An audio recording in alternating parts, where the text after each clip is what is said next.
What we're going to look at today is how Google works, a little bit about what it looks for and how you can work with that. We're going to look at what you can do out of all those Google big things that you can do yourself. And then we're going to look at writing for search and how it's basically writing for humans. When you write for people, you're essentially writing for search as well, because Google is looking for that. And I've got tons of examples we're going to get, but first of all, a little bit of a look about how Google works.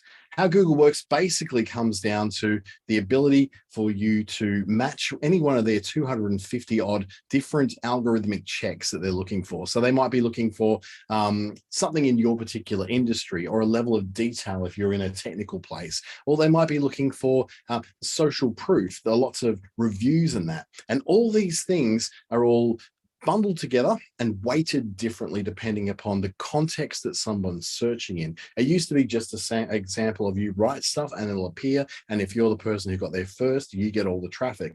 Not quite so these days. Sometimes it is about how long you've been around, but just as often it's also about how popular your page or your particular source of information comes over time. So for instance, the ranking factors that we look at, and if I'm looking over here, so I'm looking at another big screen over in this direction. The first ranking factor to get looked at is a trust level of your website. And that's something which you earn over time. It's something which you don't get just simply for opening up a website today and going, oh yeah, I should be getting the top of the rankings because of the wonderful work I've done and the writing that I've been able to pull off on the site. That trust level is why your competitors who have been around a lot longer than you are probably showing up higher on Google than you are. It's also then about the second factor, which is how popular your website or page is. Now, this is where we try to game the system and buy Google ads, for instance. Let's buy some ads for 3 months to get lots and lots of traffic through to our site. Google knows what that is and knows that it is not organic popularity. What they're looking for here is the popularity of the site organically. It's coming in naturally to your page. The same thing goes if you do some sort of what do you call it?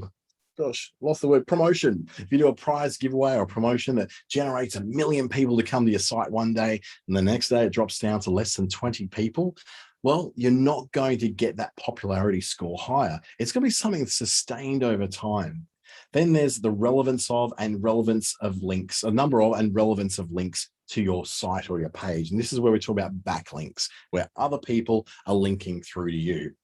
Then we look at how well you've optimized your site or your page to be indexed, the quality of the domain registration, and more importantly, the quality and speed of your web hosting. That's incredibly important when it comes to a website, that it actually runs fast. Then we look at the performance of your page for visitors. This is where the page is specifically geared to the context of which people are looking for you in. So if they're looking for a quick bit of information and they can see at Google that this is what they've been doing from one site to the other site to another site, they're comparison shopping, they're in and out quickly, then if you're performing really well for that context, then in that context where they're searching, you will do well.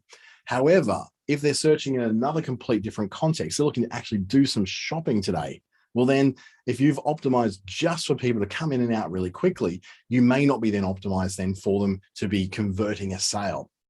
So there's a fine line you have to walk in order to get all these things set up in the right way, depending upon the point of the customer's journey towards you, whether they're in that awareness stage where they don't really know about you, but now they're starting to learn about you, down to the next stage of the sales funnel, which is all about getting to the point where they are comparison shopping. They know they now need what you have. They know what they want what you have, but they're comparing along a long line of other options in Google until finally get down to the bottom of that funnel and they're looking to buy that item that you're selling, not just from you, but from whoever seems to grab their fancy at that last moment. And then finally, one of the smaller factors that has to do with ranking, and trust me, this is like, there's 245, 250 different factors. I've just pulled out some of the groups of some of those factors. So within each one of these factors, there's lots and lots of little factors that contribute to that. Social media links, mentions, and reputation are all based around a concept called social proof. Social proof is not what you say about yourself, but it's what everybody else is saying about you. Not what you say about yourself on social media, but what other people say. For example, reviews, recommendations on Facebook, going to TripAdvisor, if you've got a business that deals in travel and tourism, all those sources are important sources of social proof. Social proof is just simply what people are saying about you and how well they're saying it about you. So they're saying it really well about you. That's fantastic. That allows you to get a really good reputation out there. And a lot of that's driven by social media. A lot of that's driven by Google reviews. A lot of that's driven by Facebook recommendations. And some of it's just driven by recommendations made on people's blogs, on their travel blogs, on their Instagram bios, on LinkedIn. And one of the most important places for that is in LinkedIn articles, but we'll go into a little bit more about that later. So if we break that all down, the things that you can really move the needle on when it comes to what you do on your website, we're not talking about you being able to change the trust level, because that takes time. We're not talking about you making your site more popular, because that takes time and it takes consistency over a long period of time. In reality, the only two things that you can really make a really concerted change on is the performance of your page for visitors. So you've written your material in such a way that it reflects what people are doing, the context in which they're looking for the information that you're serving up on your page. And secondly, there's a lot you can do with optimizing your site or your page to be indexed. In other words, making sure that there's stuff on the page. Excuse me, I just it's suddenly got really, really warm in this room again. I've got to turn down the aircon a little bit. It's just in my new office, and it's just a little bit, things aren't just working the way I want them to. So that how well you've optimized your page to be indexed is how you work with things like your titles, how you work with your metadata. And if you don't know what that is, it's okay. You don't have to learn everything about this today. This is a bit of a starting point for learning how to write things. So you're not going to be able to achieve everything today, but what you'll be able to do is at least go away and go, okay, I've got my notes here. How do I do this? How do I do this? How do I start this?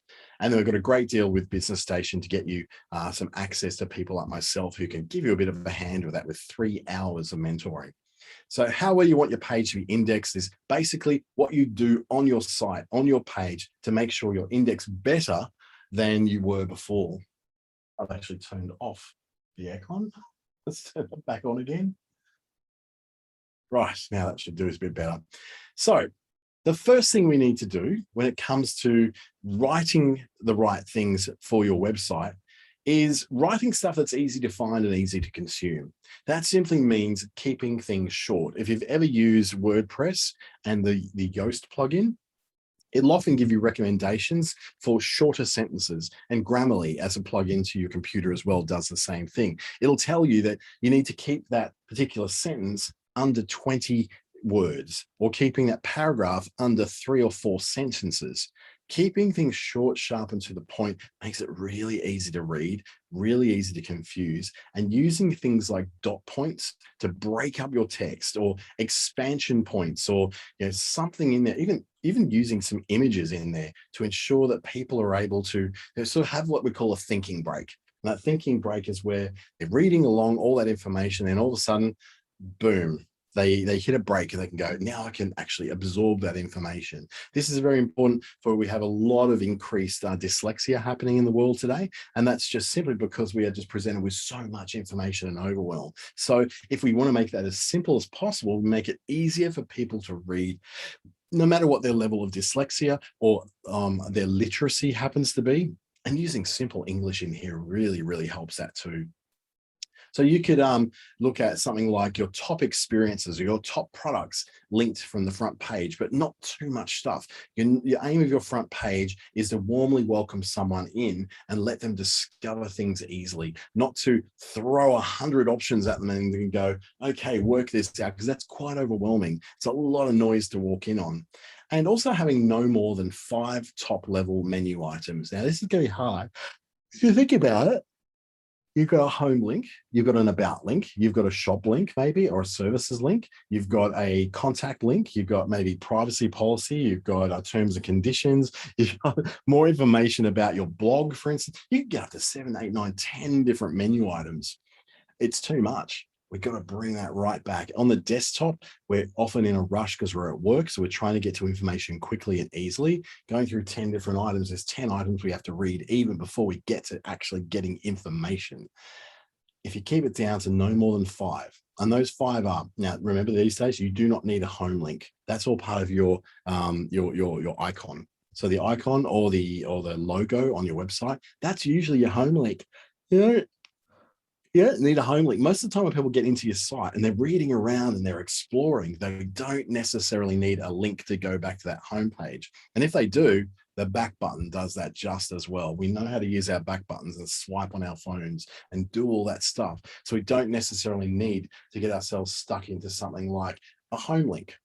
And then when it comes to about can contain a lot of things underneath it. About can contain things like your contact details. That releases one thing from the list. It can contain a pull down that has things like your mission, your vision, your careers page, anything like your terms and conditions and privacy policy can all be just listed underneath the about. So you've just taken about 5, 6, maybe even 7 items and crunched them under one thing called about. That's a great, very, very efficient way of getting those links down. If I could get my links down on my websites down to at least just two items, I'd be really, really happy. But I always find an excuse to just include another very important item on a menu. So just try and get it under 5. In the meantime, though, just try and get it down a little bit less than what you do by condensing things into pull downs underneath those main menu items. Now, what you will go away and do at some point is learn to write a blurb for one of your products using a format which is like this. The title of the product. So this is the way of getting things shorter. And I've got some great examples of how these work. And I've got a bit of an expansion of this as well. The title of the product, a short paragraph that starts off, or it could be like the title of the product could be a question. If you've got a service, for instance, if your service is window cleaning. So you want to then start it with, why is it important to keep your windows clean in 2021? And then you answer that straight away. Keeping windows clean means that people are able to see into your storefront more clearly, and they have a better first impression of you. Great. And then you can add a short lot of dot points after that. So you've got the question opening up the blog, that's the title of your blog or your title of your page, and then a short paragraph that answers that directly in the shortest possible way. And now you're going to do like an old school essay at high school and start to write out dot points. And the dot points will be, it makes it easier for people to see your product. That's a dot point. Dot point number 2, allows people to see what they're buying clearly and without struggling. Number 3, because it creates a first impression that will last with your customers. Then you can take each one of those dot points as categories of more discussion. So as we go down our page, you take the first dot point and then you expand upon it, 3, 4, 5 paragraphs even. You can go into much more detail if you like, but the key here is to make the initial important information up the top of the article so it can be consumed by skimmers. I'm a skimmer, you may be a skimmer too. People who go to a website and they just sort of scan over what's there, they speed read over what's at the top and goes, usually skip the paragraph and go straight to the dot points. And we do it all the time. There's a reason why newspapers now have summaries in dot points at the beginnings of their articles, because people just skip all the guff. They just want to get to the main information. They want to get to what we call the executive summary, the ability to go past all the rubbish, past all the additional information and get to the stuff that really matters. And when you're looking for quick answers for things, quick directions for things, that is oh so important because it allows you to have a fast track into the information you want. And if you need to know more, if you need to expand on it more, if you're a little bit more intellectual, then you're able to get that expanded version of it as well without too much trouble. That expansion information then can go into as much detail as you like, or it can be quite short itself, depending upon how much writing you actually want to do. Now, you want to make sure you write what you're going to write for your visitor. So you're going to, this is for product pages, this is for service pages, and I've got specific examples I'm going to go to in a moment that really explore this with an online e-commerce website, specifically selling dresses. So when you write this, you write it for the visitor or for the customer or for the guest or whatever you call your clients.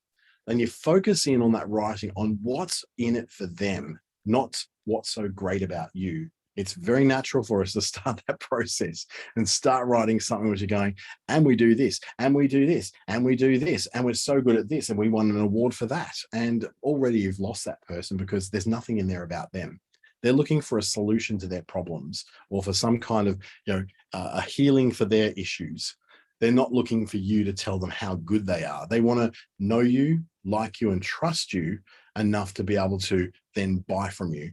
But they don't do that by you just telling them how good they are. Very few people these days will trust anything that any of us have to say. There's a big problem in today's advertising and marketing world, and that's basically that people are being lied to and burnt so much by marketing and by advertising that they simply don't trust what you have to say. But what they will do is perhaps walk in and start to understand how you understand them. And once they feel understood, then they start to like you. And then when they like you, they'll look for more information about you. That's where you get to tell about your awards you've won or something like that. So you do this by talking in language that points to them. You will have this change. You have what it is within you to make this work. You are the fire within your life. Talking about people in such a way that you're talking about them, not talking about what you do, enables them to feel like, this is about me. And the empathetic side in humanity means that we really start to perk up when we hear something about ourselves. If we hear our name, a dopamine shot in our head goes off and says, oh, that feels good. I like hearing my name. But if you hear that enough times, you start to see your name in anything that's referring to the word you. You have the power within you to do whatever you want. Suddenly means that Dante, has the power within myself to do whatever I want. Rather than just reading as you, we then interpret it as us with our name attached to it. And then there's, of course, writing about benefits, not just features. When you write about features, you could be saying it's 6-speed manual. It's got 15 vents for air conditioning, and it's got a spare tire in the back. And none of those things are telling you about what those things are for. Spare tire is probably pretty easy. For 15 vents, why do you need so many vents? Well, it's to create microclimates in the car that means that everybody gets the optimum comfort where they're sitting in the car. Fantastic. Now I understand why there's so many of them. 6-speed transmission. Well, why do you need that much? Because sometimes you need a little bit of extra power out in the open road. Great. I understand the benefit, what is in it for me. So you're basically writing about what's in it for them. So what you can do is, in your own time, go away and have a look at a website. Look at what a website says about itself. Just look for a local plumber, a local electrician, a local store, any sort of local business, and see how that particular website goes about writing to its customers. You will find that just about every case, they spend so much time talking about themselves and very little time talking about you as the customer and solving your problem. They go straight into the solution without establishing who it's for. And I have a very good way of doing this and making websites make much more sense of this. It's called the story brand method by a guy called Donald Miller. And I use this method all the time to unwind a lot of those websites that go, and we do this, and we do this, and we do this, and we do this, and we do this. And you're just going, I just don't care. None of that means anything to me. It unwinds that and pulls out what the problems are that your particular customers want solved. Now, there might be many problems they want solved, but you can start to at least work in the direction of getting it right for them so that they feel like they're listened to, understood, and catered for. So they'll want to go further. They'll want to go from now knowing you to liking you and then finally trusting you enough to buy that thing or book that service. We're going to look now very quickly at answering questions. This is a great way to be able to spike the algorithm to say, oh, here's an answer to a question, because there are tons of questions that people ask every day. The example on screen is, where can I stay in Kakadu? And what it does, instead of going to the Kakadu tourism site, which will list only their particular places to stay, which is then going to the Crocodile Hotel or the Corinda Lodge, it then says, look, there's the Alligator Billabong Campground, the Ambernick Kakadu Resort Campground, the Burradalba Campground, the Corinda Campground, the Caravan Park, Formal. It lists all the different places, and it goes down below and actually tells you about the hotels and the accommodation options as well, not just the campgrounds. Whereas the localized Kakadu Tourism one, which is a company, not a tourism organization, not a tourism association, just lists their own things. So this is the higher quality, higher value, and much more brought up response you'll get when you look for where to stay in Kakadu, simply because it has more valid information in. And they've gone in for those dot points. Google loves a dot point. It loves points that are structured. In fact, it loves data that is structured in numbers, dot points, spread out. It likes emphasis. If you need to make for an emphasis, you really want to be found for something on that page, emphasize it in bold or put it in italics, because that will naturally make Google stop and go, oh, this is obviously important information that will tell me more about what I need to know on this particular page. So think about with questions, the kind of things that you, that would be about your business, the top 10 questions that your customers would ask you. And I ask you to actually do this in your own time because it's actually a bit of fun to do it. Writing out what are the top 10 things that customers would ask you normally. If you've got customers, if you're very new to business, it might be a little bit light on questions, but you can start to ask the opposite, which is, what are the top 10 things that you wish people would ask about you? So this gives you a chance then to see, okay, I can write questions, which means that I know the questions people are asking, so I can preempt those questions coming from the public and answer them on my website, which will help me to be much more easily found out there in the world. So when it comes to writing to be found, we're going to go into a bit more depth now on some of these things and seeing some examples that may work for you. So what does attract search results is product pages. They're the first thing that people look for when they're going shopping online. Blog posts and articles, which allow you to show your expertise and to prove to people that you know what you're talking about. Lists, everyone loves a list. How many times you go to look for somewhere to go on holidays or go and stay somewhere or go and eat somewhere and you're looking at a top 10 list. What's the top 10 places to eat in town while I'm here in Sydney or while I'm here in Adelaide? What am I going to see when I'm in Adelaide? What are the top 5 things you must do before you die in Adelaide? Not that anyone's looking to die in Adelaide right now. And then similar to the list is what we call guides and how-tos. Now, guides and how-tos are basically, as you see, how to do this, how to get to there. That kind of article is great on Google because it's another thing which proposes a question. How do I get to Lorella Springs? And it'll give you instructions and often maps and directions on how to get to Lorella Springs.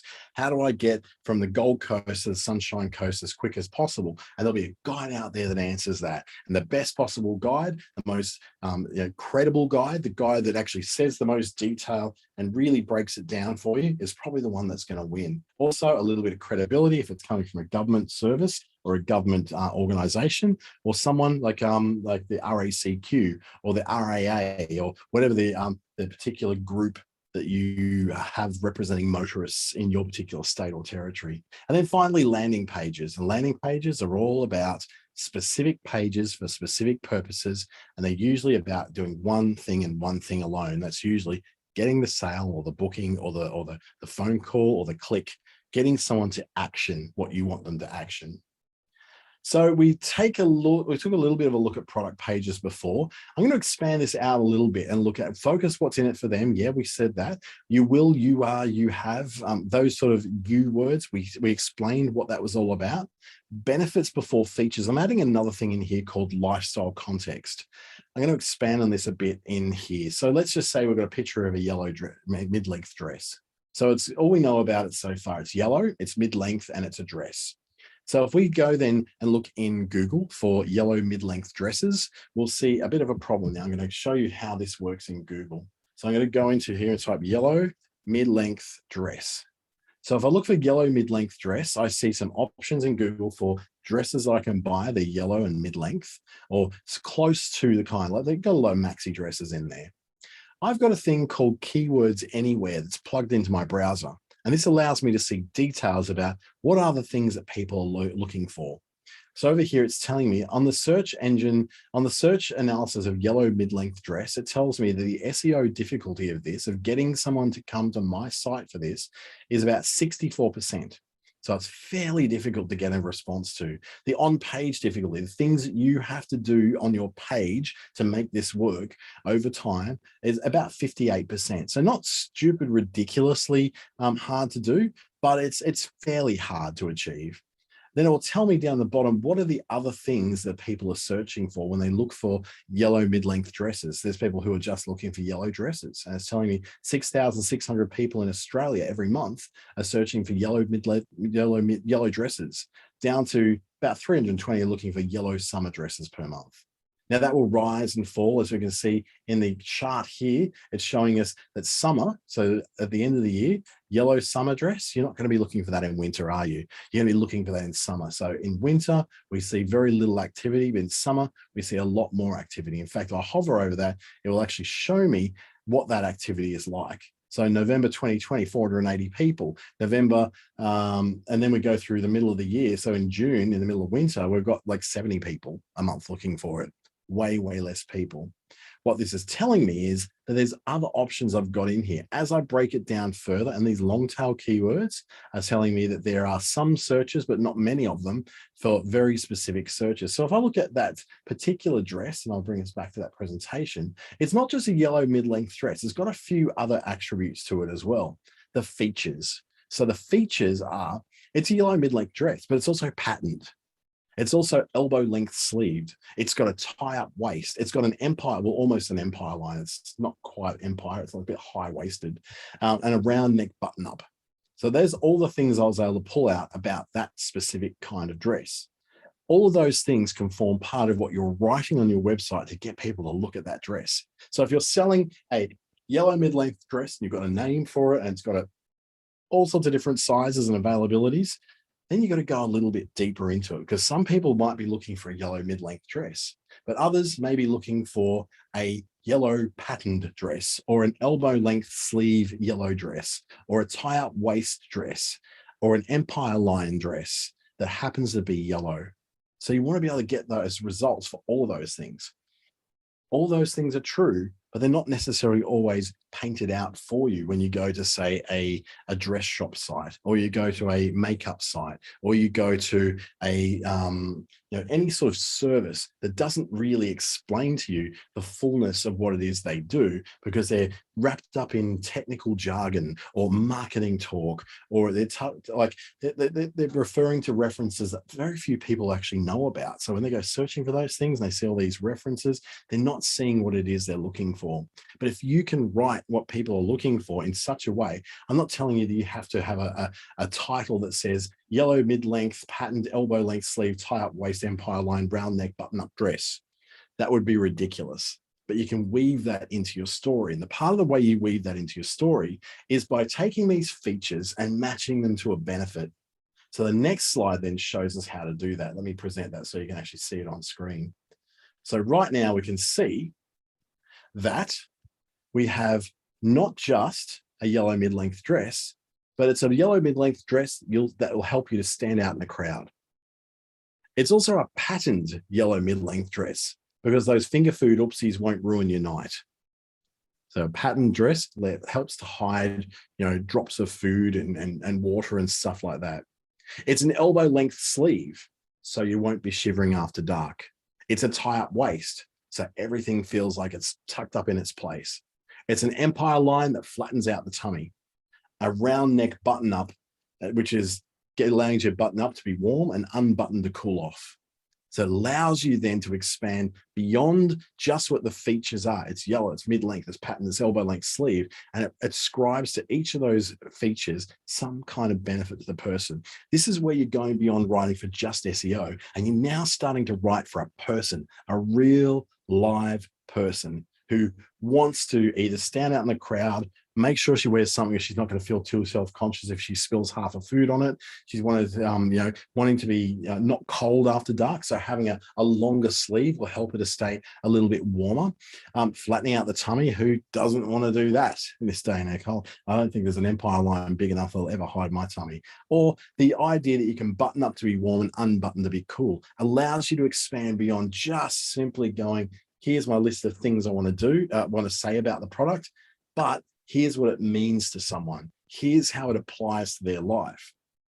And then we go a little step further to really write for that person and really get behind them. So we're going from the realm of search engine optimization to what we now call conversion optimization, providing information and context for someone's life. And then we go beyond the benefits into what we call lifestyle context. It's a yellow mid-length dress made for the office and after work drinks. So we're putting it into a context. This dress is ideal to be worn in the office, but also to be worn to after work drinks. So that could be any kind of woman who works in an office, who goes to Friday drinks, doesn't want to have to take an extra address with her, wants to be able to just comfortably go out from one context into another. We've been able to gather all that just from this being a yellow mid-length dress. And you get this information by understanding who your customer is, what's important to them. Why is this dress being designed the way it is? Why is it patterned? Well, it's great for a casual, tidy look at dinner.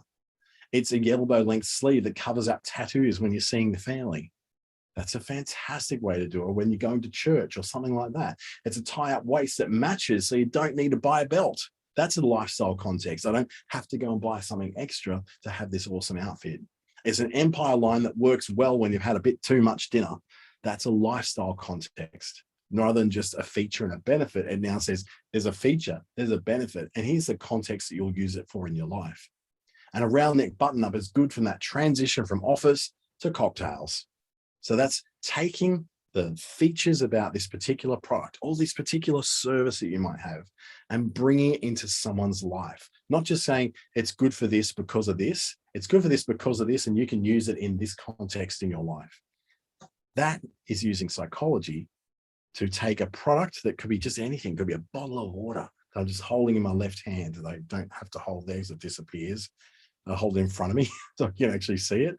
It's more than just a bottle of water. It's hydration that lasts me through the day and provides me with a classy looking bottle on my bench, so I don't look like a complete like plastic bottle bogan. I can just keep filling up my water bottle during the day and feel good. So you've got all that, you've got your lifestyle content. What else is it that attracts search results? We're talking now about blog posts and articles on your website. So your blog posts and your articles, we were looking at that a bit earlier around asking a question in the title, answering that question in the first paragraph directly, and then using your dot points in order to go this point, this point, this point. They back up what I'm saying in that sentence above. And then you expand those dot points using subtitles. So you use those subtitles as you're going down the page, ending with a clear call to action. An example of what this kind of looks like is this one. This is an article that I wrote for my website, all about what are the top kinds of content on Facebook. So I said the type of content that seems to be cutting through the noise, according to this linked report, seems to be either memes, humanitarian content, or cats, dogs, and babies. Maybe we've been overthinking our content strategies just a little. Let's take a closer look at this. So we'll go into the first point, which is about memes. Riddles are the king, memes are the queen. I've got a photo there to break it up. And then I actually go into a discussion about what the particular memes that seem to be doing really well happen to be, and what the riddles are, and what are the things that seem to be really, really performing at the top of Facebook's interactions report. So that answers the question straight away. It says memes, humanitarian content, cats, dogs, and babies. If I'm just scanning that page and I happen to find it, then I immediately go, oh yeah, okay, cats, dogs, and babies, I've got it. And I can just jump straight out if I want to. But if I want to find out more about what that actually means, what are memes? What is humanitarian content?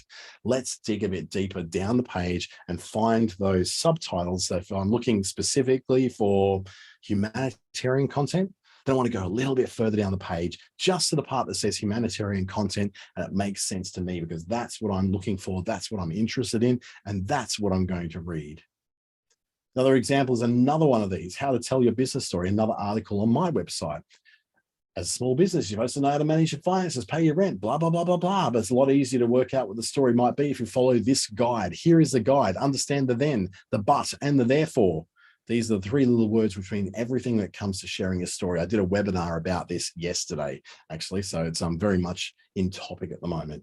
And then I expand on each of those points, the understanding the then, I go the importance of the then, and then I explain what I mean by that in a few paragraphs before I move on through to the next point, and then the next point, and then I wrap it up in a nice little tidy bow at the end. What I've done there is said how to tell your business story. So if someone is listening to a webinar and some fool is saying, go and learn how to do story, you got to learn your business's story, and they can type into Google and go, how to tell my business story. And this article may come up as one of the options. I don't know if it does yet, it might. And then I can bring it up and say, here's the outline about what the business story is. There's an easy answer, understanding the then, but, and the therefore. And because they're very vague terms, I can, as the reader, go down the page and learn about what the actual meaning of those things are, rather than just assuming that I'm going to work it out from those dot points. Lists are a fun and foolproof way of guaranteeing that you will get more views on your website over time. BuzzFeed has proven this. Top 10 lists on everything from YouTube through to individual blog posts for people have shown that we love a list. Humanity loves to categorize things in a little list so we can just tick them off. The screenshot I've got there is when I did a search. I actually wrote this originally when I was in Alice Springs. I wrote down what is there to do in Alice Springs? Top things to do in Alice Springs, and it brought me a list of 10 things. Number 4 was wander through the beautiful gardens, and it gave me a link to the Olive Pink Botanical Gardens, where I could find out more about this desert-based botanical garden, which sounds like an oxymoron, but it's not. There actually is a thing. Or I can try one of the world's best desert golf courses, which happens to be the view that I have over from my hotel. So I go, okay, so I can see a list of these things. Everywhere I go, I look at top 10 lists, the top 3 places to dine, the top 2 steak restaurants, the top 3 vegetarian lunches. All those sort of searches are just so common on Google. So if you've got some sort of list that you could have in your business, it could be a list that's something down the thing of the 26 affordable gifts to help you master Secret Santa this year. I always need that because Secret Santa is just a hell. Like they give you a $20 limit and everyone goes and spends about $50 on it. So you feel like an idiot when you turn up with a $20 gift. 26 affordable gifts to help you master Secret Santa this year. That's a fantastic way of starting off on solving a problem. This is what lists really want to do. Some of those lists may be looking for the 10 best restaurants in Townsville. That's great. It immediately gave me one, the IMC Steakhouse at the very top of it, if you love steak. And then goes on to describe a bit about Townsville's laid-back attitude and not lacking in fine dining restaurants. And there's restaurants that feature everything from fine modern Australian cuisine through the best of Asia and the Pacific as well. But what I'm looking for is what the 10 best restaurants in Townsville are. So I scroll down there and then there's 10 restaurants that I can judge based upon their merits and the description written on it. And I can make my choice based on that. I travel a lot interstate. So for me to get articles like that really means something to me. So if you've got a restaurant, you can say that the top 5 restaurants in this town where you are, list, 4 other restaurants that you think are really good and make sure yourself is in there as well. They don't have to worry about linking to other people. People are going to find other restaurants anyway.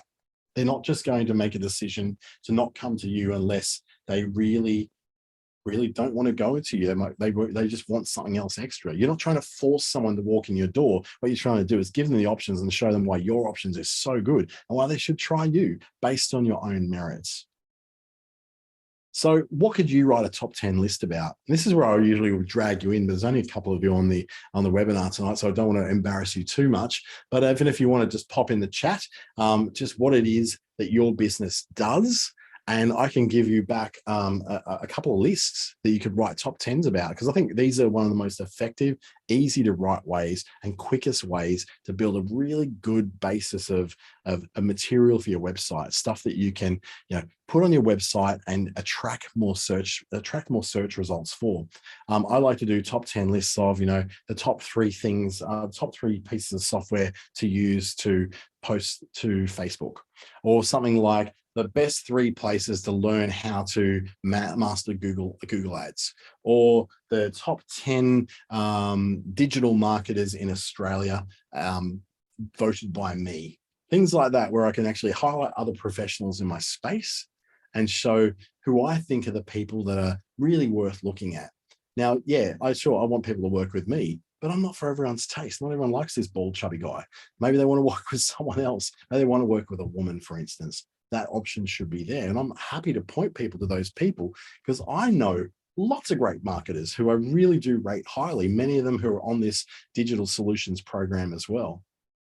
So if you go away and look at what are the things that you may be able to write a top 10 about, then we move on to guides and how-to. So what attracts search results more than a guide or a how-to is actually answering that question. How to do this, how to get there, how to cool down, how to deal with, how to understand whatever. What are the how-tos that you could go to? There's so many of them. It could be a how-to of, for instance, how to start drinking coffee if you're not a coffee drinker, how best to avoid lactose in your diet, how to find the scent that works for you, your home, and your pets. That's one little fast fact that I learned from an article. Was just about how to, because I was minding someone's pet, and it was for quite a lengthy amount of time while they were in hospital. And so I was like, how to make your house smell great without damaging your pet's health. And I didn't realize that tea tree oil is highly, highly poisonous to dogs. You should never have tea tree oil smell in your house when you've got dogs, because it's actually a really dangerous poison to them. So I was like, oh my goodness, I love tea tree oil usually. So usually my go-to would be eucalyptus and tea tree oil. So when it was eucalyptus, okay, yeah, dogs like that, but not tea tree oil. So I was like, well, I actually helped my friend keep their dog alive by actually going and writing a how-to, or reading a how-to article on something so simple. Or it could be something like how to light a campfire. That you wouldn't imagine that would be a really difficult thing to do. But when you're out in a wet bush and it's been damp and you don't have a lot of options and you've only got a few matches left, you want to be able to do that in the right way. And to then also in this country, not set off a bloody bushfire. Nobody wants to light a bushfire just so they can toast their marshmallows on a camping trip at night. So making sure that you can write really good how-to articles makes you very useful. And when you become very useful, guess what happens to your rank on Google? It goes up, up, up, up, up, because more and more people need that useful information, those life hacks, those how to do these things around the house, how to shop better, how to get an Aldi supermarket trolley when you don't have a coin. All these amazing little life hacks are so popular that they've now become even a very popular tool of TikTok and Instagram Reels. Now we look at your homework, which is writing a guide or a how-to. What would you write about? What's something you know about that you can write a guide to? Because this kind of stuff really helps when it comes to writing. So your how-to can be written in the form of step 1, step 2, step 3. Because that is what Google calls structured data, it allows people to then go, easily go down through a list of 1 through 10 or 20 or 30, however many steps you've got. But Google likes that because it's easy for them to display. It's really simple for them to be able to produce on a screen, and easy for their algorithm to be able to index and understand. So we can go, okay, we understand this is a really good article. We can see how popular it is. It's been around for a while. There's good comments about it on social media that we've been able to pull, and we've even been able to compare it to other articles and see that this has some merit in terms of content. So you can go away now and learn how to write your own guide or your own how-to quickly and easily. The final one I want to talk to you about is landing pages. Landing pages are a little bit controversial because they're not always something which you would use for SEO or being found on Google. Quite often a landing page is more directly linked through to an ad. You're running an ad that says, buy this special before the end of November at this link. And you go to some weird and wonderful link, which is not related to your website necessarily, or might be, but quite often it's not. And all you do on that link is buy that particular product, or book that particular session, or learn about that particular thing. And that's all about you just being able to get people to do that one thing you want them to do. And that is to convert or buy or book that thing, to take that action that you want them to. And that's what a landing page is all about. But it can be about more. A landing page can be about things that are trendy right now. So you don't necessarily want them even indexing in Google. You might just want to connect them through to an ad.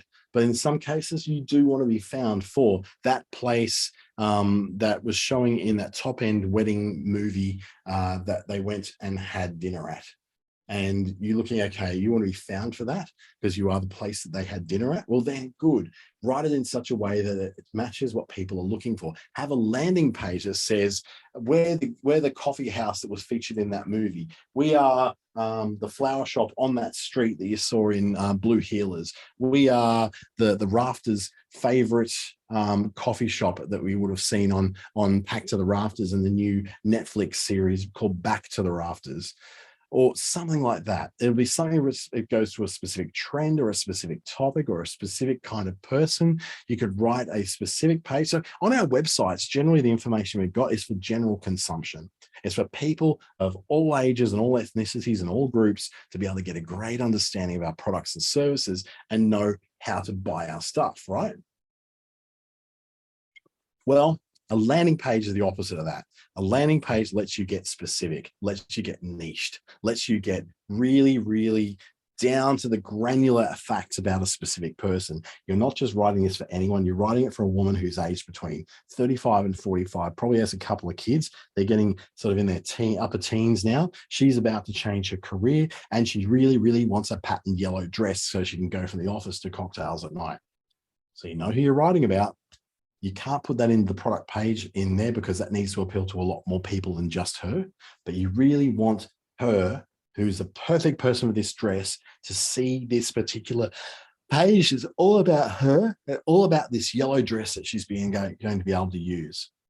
So you can get very, very specific on a landing page. I don't have examples here to show except for this top end wedding one, which is the landing page used by Tourism Top End that says, you know, if you want to see the places that were featured in the top end in that movie, such as Kakadu National Park, Arnhem Land, Tiwi Islands, Catherine Gorge, the town of Catherine, the Darwin region, then what you got to do is see this landing page. You've got to see all those places and how to visit them, stay at them, go and go on an adventure in them, eat at them, all those kind of options.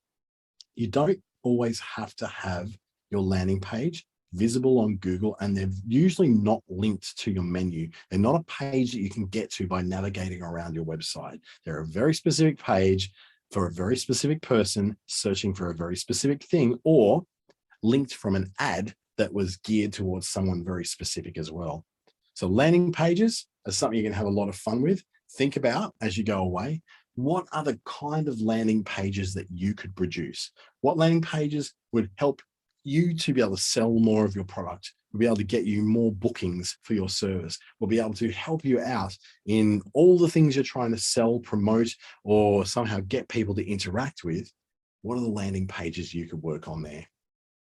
That brings us to the end of this particular overview. I'd like to work with you further if you'd like to learn more about writing for Google. It's something which I've had a great deal of success with. I've now got 20 pages, which are now getting over 300 people viewing them every week. I've got one particular page that I wrote for that now this is for a digital marketing agency, not exactly the most thrilling destination in the world, but I've managed to write continually and consistently articles that attract traffic. Now, will they help me out with more people using my services in the area that I serve? Well, maybe not. But then again, one of the ranking factors in Google is the popularity of your website. I've got a pretty popular website now. So if you'd like a bit of a hand with how to do that, the Digital Solutions Program is a $44 program that gives you 3 hours of one-to-one with myself or some of the other amazingly talented advisors at Business Station. If you want to reach out to me and speak more about that, that's my email address on screen, dante@businessstation.com.au, or you could hunt me down and catch me on LinkedIn, Facebook, or Instagram. I'm more than happy to have a chat with you on there to see what are some of the things that you're trying to achieve, and also how we can help achieve those through the Digital Solutions Program as well. Thank you so much for joining me this evening. I know you could be doing many more other things, but you've taken time out of your business to work on your business, and that's always a good thing. And I hope to see you in the next one of these webinars, and they're always free, so check them out.